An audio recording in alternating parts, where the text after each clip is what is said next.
Abra comigo a sua Bíblia no livro de Tito, capítulo 1.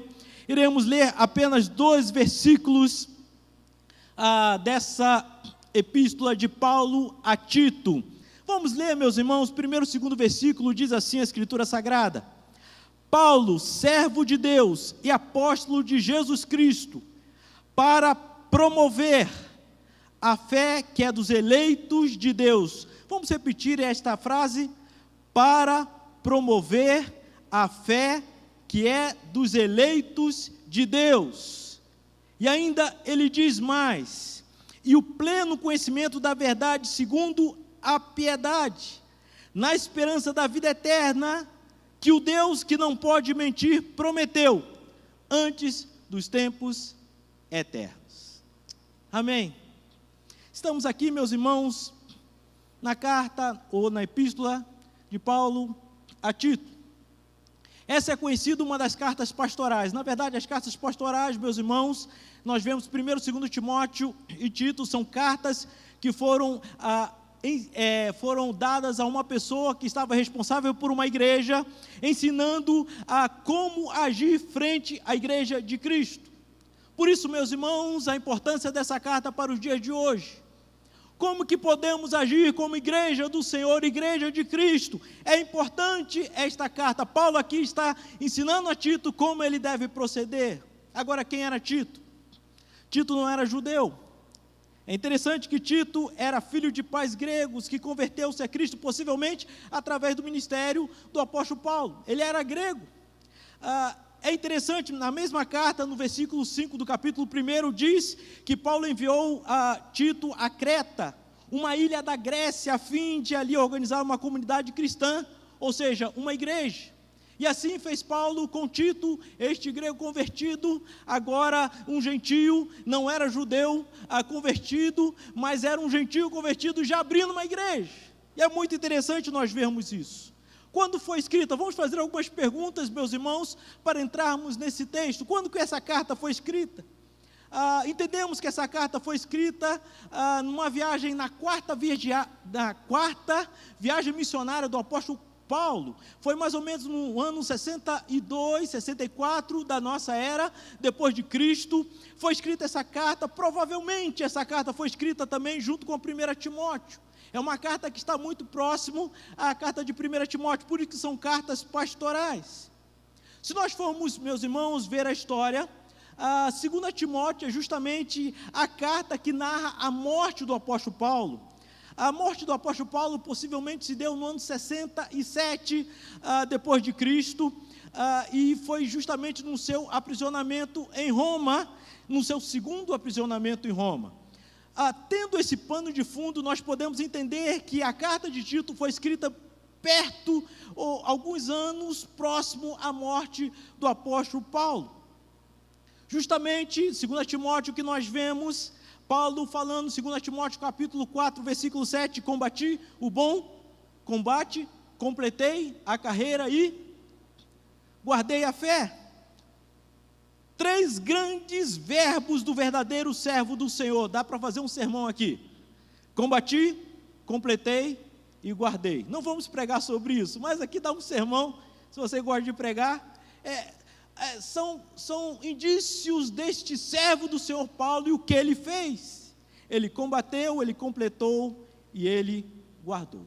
Agora, quando entramos nessa carta, meus irmãos, é interessante nós vermos como que Paulo, ele inicia essa carta. É interessante notar que essa carta tem uma introdução maior, a terceira introdução maior. Na verdade, somente Romanos e Gálatas têm uma introdução grande, que nem essa carta aqui. E Paulo inicia essa carta apresentando-se com 2 credenciais de alta importância. Primeiro, servo de Deus, e depois mensageiro do Senhor.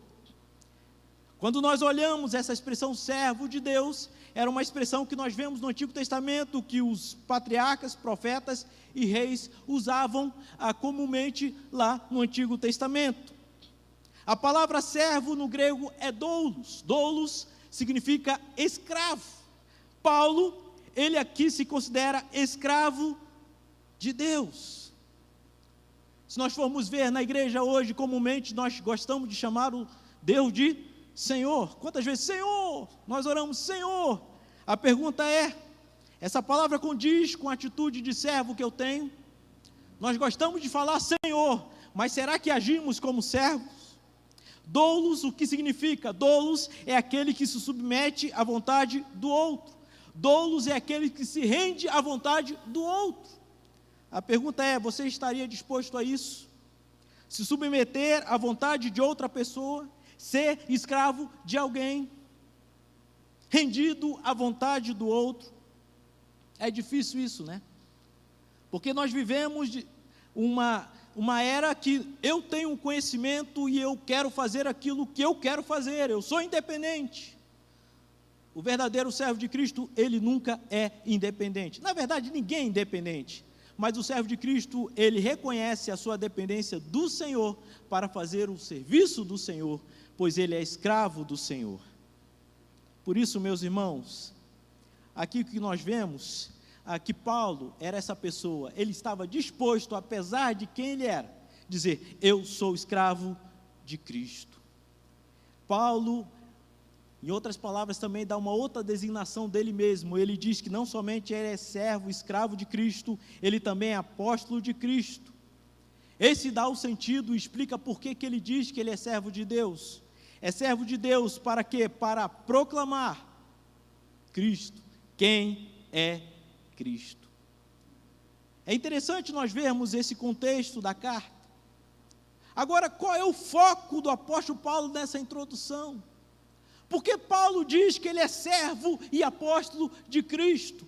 Por que ele está pronto para o serviço? E nós vemos isso no versículo 2. O foco aqui, meus irmãos, é um foco muito interessante, é a esperança da vida eterna. No versículo 2 fala sobre isso. Aqui tudo está, olha, eu sou servo de Cristo para gerar esperança que existe uma vida eterna. Por isso, meus irmãos, nesta noite, eu creio que nós podemos aprender, meus irmãos, sobre esta esperança. Todo o serviço desempenhado por apóstolo Paulo estava atrelado a esta esperança. Esperança é o que, meu irmão, minha irmã? É expectativa, é regozijo, é contentamento, não por esta a vida que nós vivemos, uma vida de incertezas. Quantas incertezas, quantos momentos difíceis nós vivemos. Esse ano de 2020, quantas vezes você parou em casa e disse, o que eu vou fazer?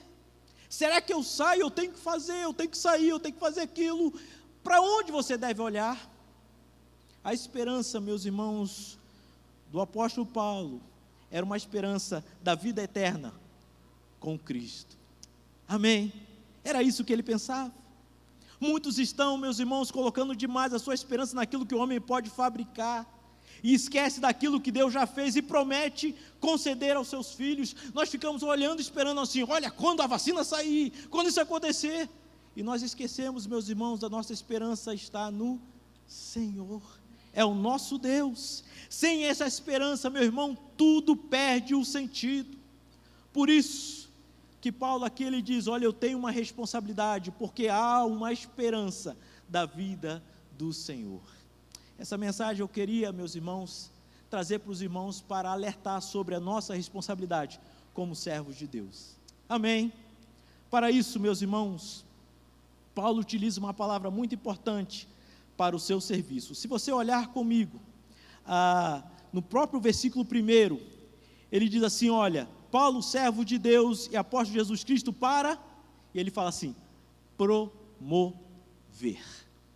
A palavra é promover. É interessante quando nós olhamos esta palavra de promoção. Quando fala essa palavra promoção, meus irmãos, tem a ver com algo que aponta para o incentivo, a motivação, a impulsionar. A promoção tem a ver, meus irmãos, com aquilo que ele deseja fazer com que os servos de Cristo Jesus, ele quer fazer algo. Hoje, mais do que nunca, meus irmãos, mais do que nunca, a igreja precisa de servos verdadeiros de Deus. Para quê? Para promoção. Hoje há muitos que agem ao contrário, criticando a igreja, denegrindo a igreja, desprezando a igreja, depreciando a igreja, rebaixando a igreja, humilhando a igreja. Quantos dizem assim: olha, eu não preciso ir para a igreja? Meus irmãos, nós precisamos de crentes para a promoção da igreja, porque Paulo, ao contrário disso, tinha uma grande responsabilidade: promover, motivar, incentivar, impulsionar a igreja de Cristo. Tem alguns que dizem assim: a igreja não faz diferença, nós ficamos nessa quarentena sem ir na igreja, e vou continuar assim, eu estou muito bem. Meu irmão, não é bem assim. A igreja é importante, tem a sua importância, e ele sabia desse propósito, e ele sabia que tinha a necessidade de quê? De incentivar, de promover a igreja de Cristo na fé dos irmãos. Paulo sabia disso, e aqui Paulo fala sobre dois aspectos importantes relacionados a esta promoção. E aqui, meus irmãos, eu queria falar sobre esses dois aspectos. O primeiro aspecto que eu vejo está no versículo 1, sentido de promoção. Eu não sei, tem muita gente que é contratado para promover uma empresa. Eu não sei se você já fez isso, não é? Nós estamos aí querendo promover tantas coisas. Será que temos promovido como servo de Deus aquilo que Ele quer de nós? Em primeiro lugar, versículo 1, o próprio texto diz: em primeiro lugar, ele diz que é servo e após Jesus Cristo para promover a fé que é dos eleitos de Deus. Amém. A primeira promoção do apóstolo Paulo relacionada à igreja é a promoção dos eleitos de Deus. A fé, meus irmãos, descrita aqui, vamos atentar para isso, não é a fé da salvação, não está relacionado à fé salvífica propriamente dita, mas a fé aqui, meus irmãos, deve ser entendida como os desafios do crente para viver no presente século. Por isso que ele queria promover a fé de quem? Dos fiéis, dos eleitos de Deus. Paulo diz, 1 Timóteo capítulo 4, versículo 1, que nos últimos dias alguns se apostatarão da fé por obedecer a espíritos enganadores e ensino de demônios. E Paulo, e diz isso 1 Timóteo, e ele diz: olha, eu preciso promover a fé dos eleitos de Deus. Quando nós olhamos 2 Timóteo capítulo 3, versículo 8, estes são aqueles que resistem à verdade, como Janes e Jambres, que resistiram a Moisés no deserto, homens corrompidos de mente, réprobos quanto à fé. Meus irmãos, estamos tendo um tempo, eu não sei quantos irmãos, mas quantas vezes meu coração, observando uma notícia na internet, denegrindo a fé dos crentes, falando mal dos crentes. Isso daí é a turma da bancada evangélica, eu não quero citar muito, mas quantas vezes a fé de muita gente tem dito assim: olha, eu não quero mais continuar. Esta semana mesmo estava conversando com um rapaz que ele diz: olha, eu me tornei um desigrejado, eu não aguento mais a igreja. Meus irmãos, como é difícil caminhar na fé. Hoje, precisa de muita fé para ser um verdadeiro cristão. Você concorda comigo? Não é fácil, porque os exemplos aí, meus irmãos, são tristes. Exemplos negativos, de líderes, pastores, membros. Meus irmãos, muitos querem acabar com a igreja de Cristo. Eu entendo que há lobo, e a palavra de Deus já dizia isso, lobo no meio de ovelhas. Esta é a razão da igreja estar sofrendo. E aqui Paulo diz: eu quero promover a fé dos eleitos de Deus. Mas há uma promessa aqui, meus irmãos: a fé, esperança da vida eterna. Amém. Que fé é esta? Aqui é interessante que o texto que ele diz: olha, promover a fé que é dos eleitos de Deus.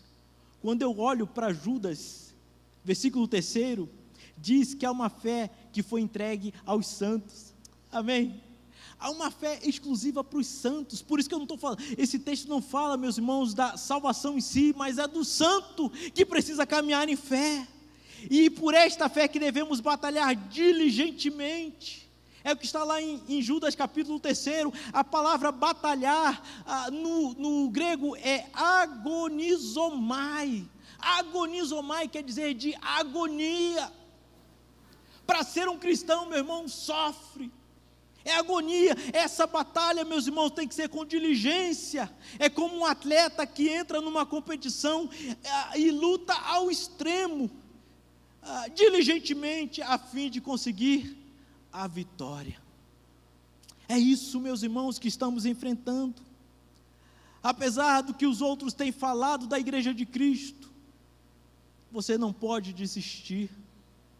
Mesmo que isso venha doer, você deve ainda continuar firme, porque eu creio, meus irmãos, que ainda há um Deus, há um Cristo, e Ele ainda é a noiva da igreja.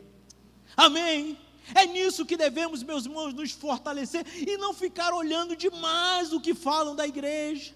Precisamos de pessoas, meus irmãos, que estejam prontos a promover a fé. Será que você tem feito isso? Ou será que você está indo na onda do que estão falando? Essa é a tônica do apóstolo Paulo, promover, meus irmãos. E essa promoção, novamente repetindo, tem a ver com o quê? Com a salvação dos eleitos de Deus.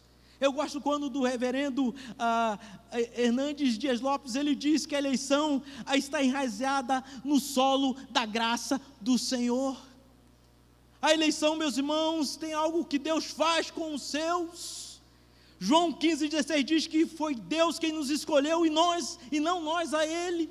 Por isso a eleição é considerada a mãe da fé. É a graça do Senhor até nós. Deus nos escolheu salvar mediante a loucura da pregação do Evangelho. Por isso, meus irmãos, que a igreja é importante para fortalecer a fé, para firmar na confiança do Senhor. Quando nós vemos 1 Coríntios, capítulo 1, versículo 21, falando sobre a loucura da pregação. Loucura é aquilo que o mundo considera como tolice, sem crédito, sem sentido. Por que você veio aqui nesta noite? Talvez você esteja vendo esta mensagem, ouvindo esta mensagem. Para alguns, essa mensagem, você está na frente, na sua casa, na frente, participando deste culto, ou aqui você está neste culto. Talvez alguém diga, você é louco, você deveria estar em casa.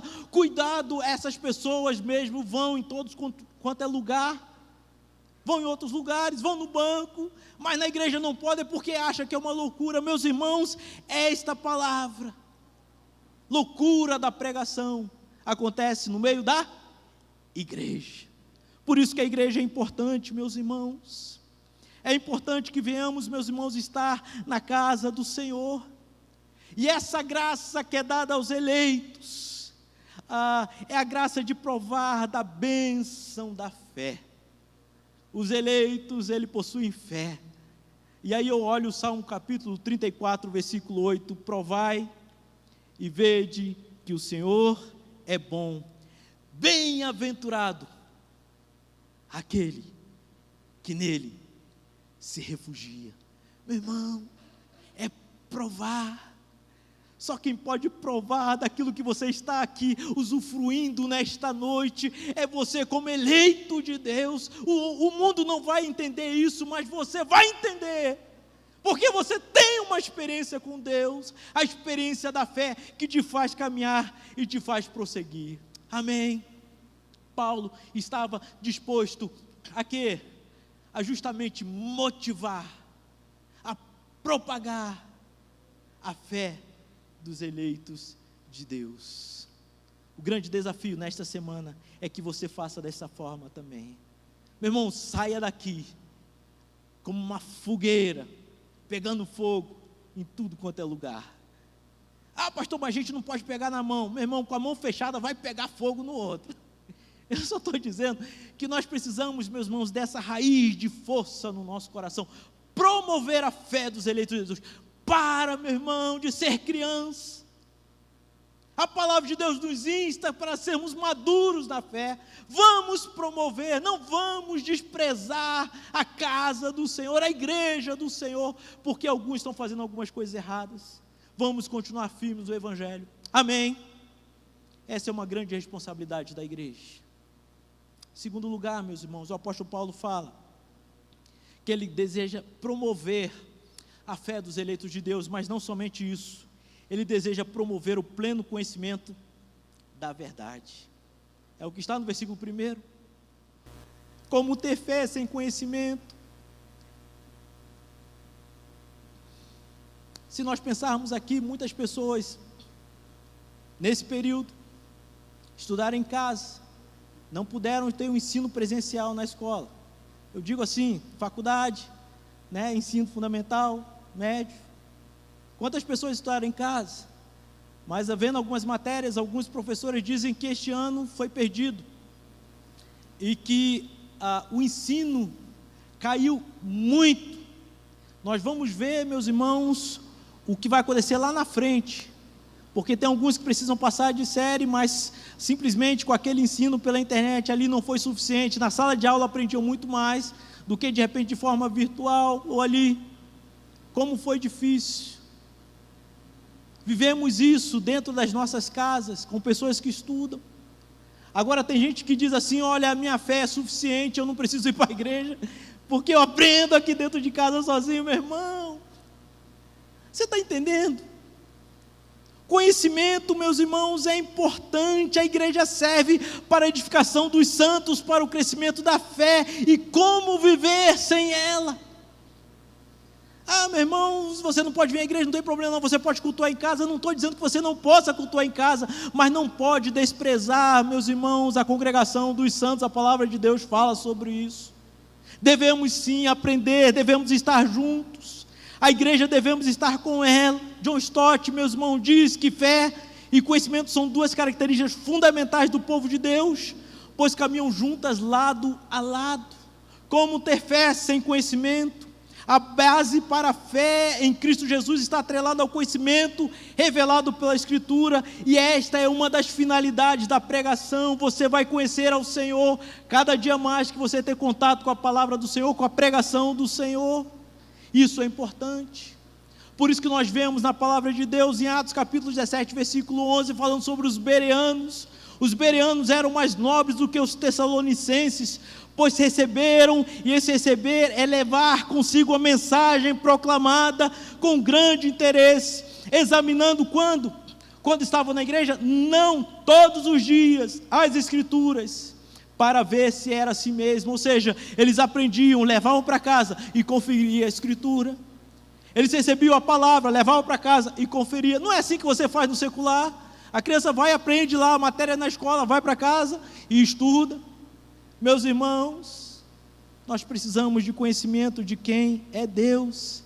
A fé cristã não é uma fé cega e nem mística, mas é fé no pleno conhecimento da verdade.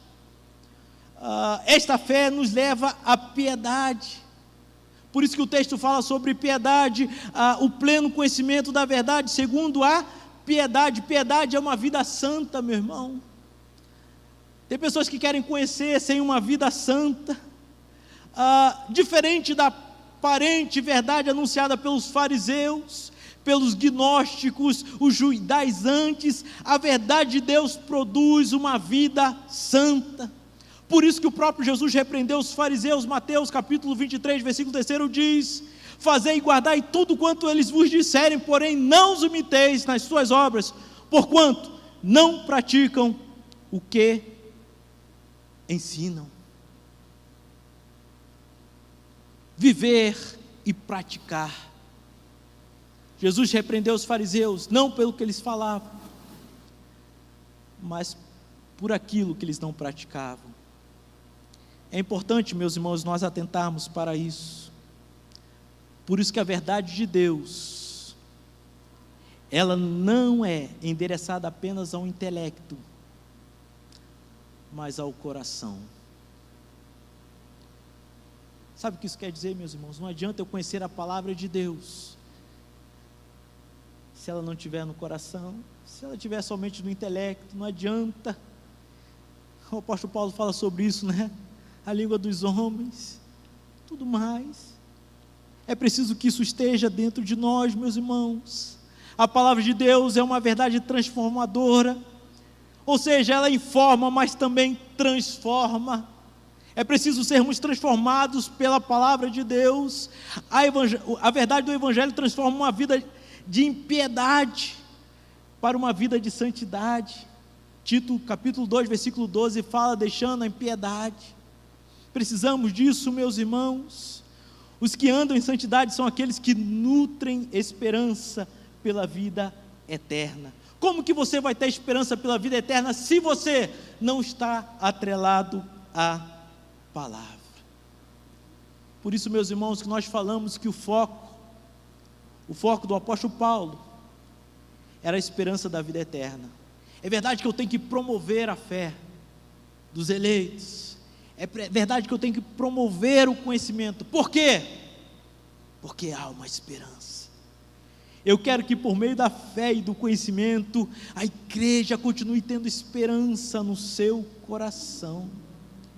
A palavra esperança, meus irmãos, aparece 52 vezes no Novo Testamento, e sempre em conexão com Deus e os seus filhos.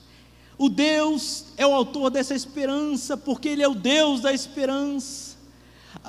E a tonalidade, a tônica dessa esperança tem a ver com a vida eterna em Cristo Jesus. Por isso, meus irmãos, que somos nascidos de Deus, para quê? Para uma viva esperança. Não devemos viver por uma esperança falsa, mas essa vida em Cristo Jesus que gera esperança em nós.